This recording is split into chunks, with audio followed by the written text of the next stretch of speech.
Flame. To end this podcast, we're going to just quickly give our thoughts on the Chris Jericho cage bump from Blood and Guts. It got the match itself, people seem to really like, but again, much like the fart of a the fireworks or yeah, The captions enclosed barbed wire death match. yeah, that complete fiasco sort of reared itself in a slightly less controversial, but still quite controversial. Chris Jericho was thrown off the top of the cage by MJF, uh, and he landed on the stage. He went through it, but the problem a lot of people have is that it looked like he fell into a big box of mattresses, and he just it looked really comfy. It looked like somebody just fell back in their bed, like a lot of people have said. Um, for me, before I let JC get in this, I thought it was a. I think if you're going to go to the top of a cage, somebody's got to go off it. Now, I'm of the opinion that to do a cage drop well, the landing is the controversial part. I mean, the best landing of a cage, or sorry, not the best, but the most impactful and the most memorable one is when Mankind was thrown off the Hell in a Cell by Undertaker. The only problem with that is that while it looked great, the problem is that the reason it looked great is because it was dangerous as hell, and it could have killed Mick Foley and Mankind. So it's great and all that. I mean, that's a memorable thing, and Mick Foley walked out of it just barely. But you cannot do that anymore. You should not be doing that, because as much as it looked epic and it's one of the most memorable things in wrestling history, it could have killed the guy. The problem is, if you do it safely, the way you've got to do it safely, it's going to look like something like the Chris Jericho thing, or it's going to look like the Chris Canyon getting thrown off by Mike Awesome at the Triple Cage, where you just feel like they're falling on something really comfy, and it completely takes away the point of doing a cage drop. I go back to I've been tweeting out on my Final Flame page that the best example of doing this safely is Shane McMahon at Backlash. Shane McMahon doing an elbow drop off the top of Tykatron, which was much higher. So Yeah, that was that last man standing match against the Big Show, wasn't it? Right? it was, and Yeah. he landed on a crash mat. The key difference is that they added what I believe is some sort of really light wood or some sort of aero board. I don't know the right material they used, but when he landed on the Big Show, this wood or aero board or whatever it was just exploded, and there was an impact, there was a sound, there wasn't somebody falling on a mattress. And I think I mean, this is extremely nitpicky, and it's extremely first world problems. I mean, with all going on in the world, for people to be really nitpicking this stuff is a little bit silly. But I mean, it's fun at the end of the day for wrestling fans to talk about this stuff.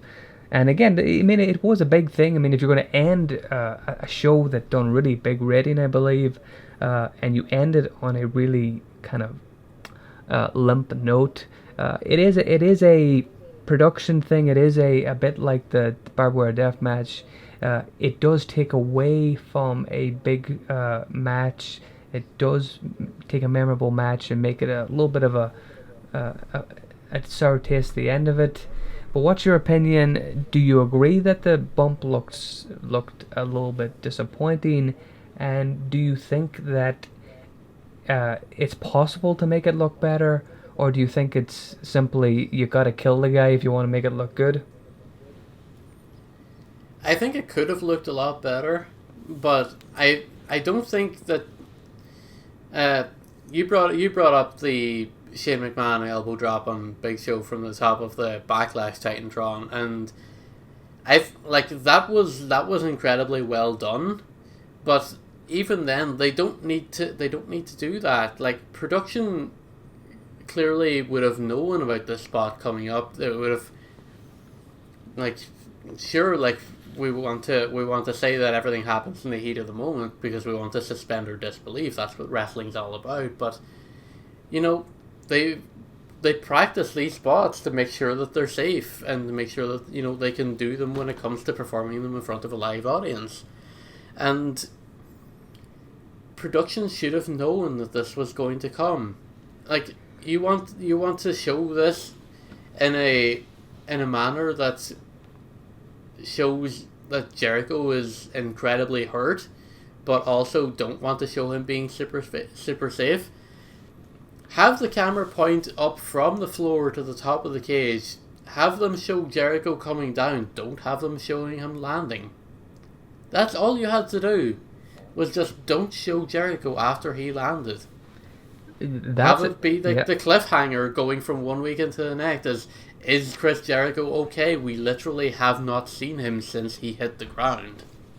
I think... And that's all you have to do there. I think it's a controversial... You don't have to go and... I think possibly what you brought up there could possibly be more controversial, which I think that you may not have realized, because I think if people could be saying if that was what they did, that they copped out, that they didn't show the impact, and that the people would be shortchanged. Do you think that that's a possibility, that if you don't show the drop, that you've maybe taken the shortcut out, and that people will be pissed off even maybe more so? Honestly, I would prefer the cop out than it to look like terrible. See, for me, it's not any. They've done this match live. I believe it was live, wasn't it? It wasn't a taped segment. It was live, yes. It was. Yeah. It was in front of a live audience. It was not pre-recorded. And they had an audience there, so that there was no way of getting around this. Like if it was a cinematic match or if it was a tape match, they could have got around it. They could have, any number of ways they could have fixed it. For me, yeah. it just comes down to simple things like the Shane McMahon drop. The reason why that works more so, and it for me it looked and it felt really safe. Maybe the height he did it from was way too high. I mean, it's an insane height that he jumped from. It's just you it's like a table break. I've never fallen through one of those tables, but I'd imagine if you put pillows and mattresses under one of those tables, it wouldn't be that sore if you landed on it fine. So, of course, if you fell through a table and onto the concrete, it's not going to be that nice. But I think you needed something for him to fall through, even if he fell through something and he went down deeper that you couldn't see him. But he sort of landed, and it just landed like he was just laying there sleeping on a bed. It just... And the metal grating things, which weren't metal, they were like plastic or something.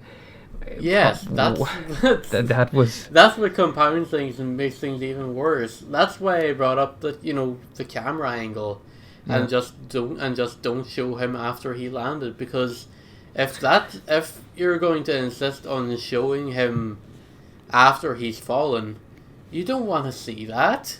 Like, that just looks terrible. Like, you could just not show that. Just sleight of hand the whole thing.